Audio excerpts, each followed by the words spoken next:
to our last episode of how to manufacture multi-purpose liquid salt.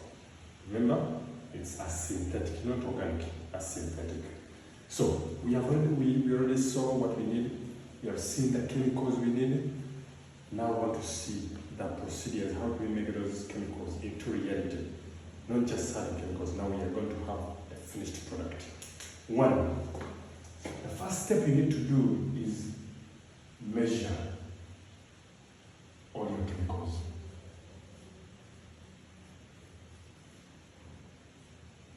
Okay? After measuring all your chemicals, put them aside, put them there so that when you start mixing up, you don't make a miss. That this one is not enough, now let me run and get this. When you have already measured, you can easily know that I don't have this, let me first can buy it before you start. So measure your chemicals, that's the first step. Number two, now you're going to make a lye solution. Now, how do I make lye solution? How do I make lye solution? Lye solution, that is mixing water with caustic soda.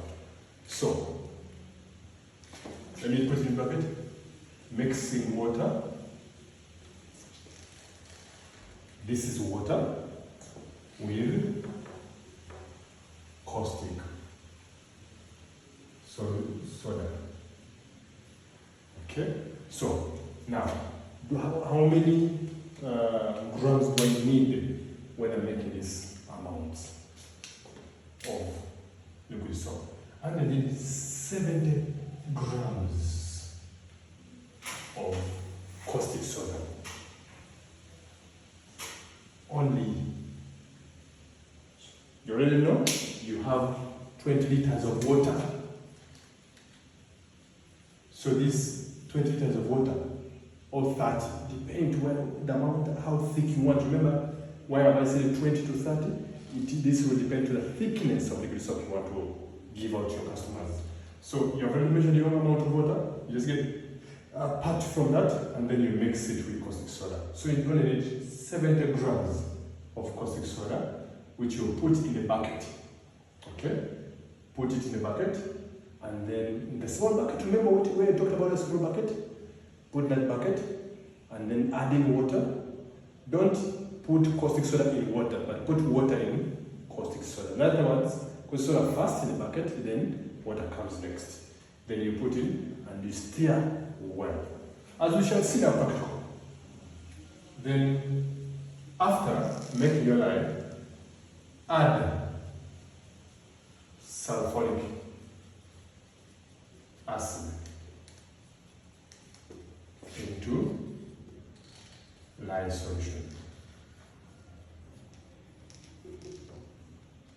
That is after around 20 minutes. When the lye solution has cooled, then you can add in sulfuric acid and stir well. Remember to stir very fast, because if you don't stir well and fast, it will thick. It will become thick, and then it will not mix well as it should be. So put in a little bit of some water. It will bring some colors. It will bring as if once you see white shaped milk, it means you need to put in a little more water. So put in more water until it becomes somehow brownish, as if it becomes light. That kind that's no longer white as milk. So you put in sulfuric acid in there, and also give it time aside to cool. So once you finish that, you are going to the next step, which is very important. So which next step is this? That's number 4. Add, put Tibro. Now you know Tibro, which it is. Okay, let me start with this. Add Tibro. You know now that Tibro you're talking about. Plus CMC mixed with salt. So I was using salt for the purpose of not repeating every word, but you already know that's what I'm talking about, which we started with the other side. Mix CMC with salt first, because salt will be the same C. Once you mix them, it will help not to solidify, to make those particles. Then you add in Tibro in the other big bucket.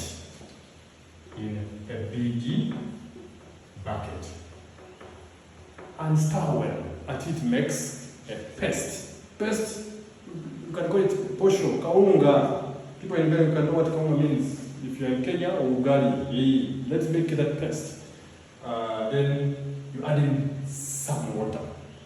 You get water from this measured water already, add in here, and then mix slowly by slowly. You put in water slowly by slowly. Don't mix, put in water at once, but slowly by slowly as you mix.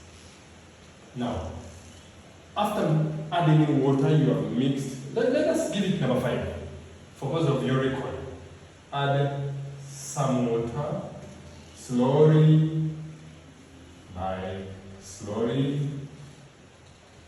as you mix or as you start.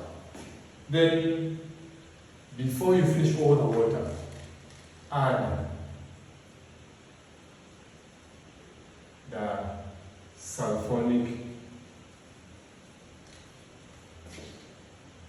caustic solution. You already mixed these things.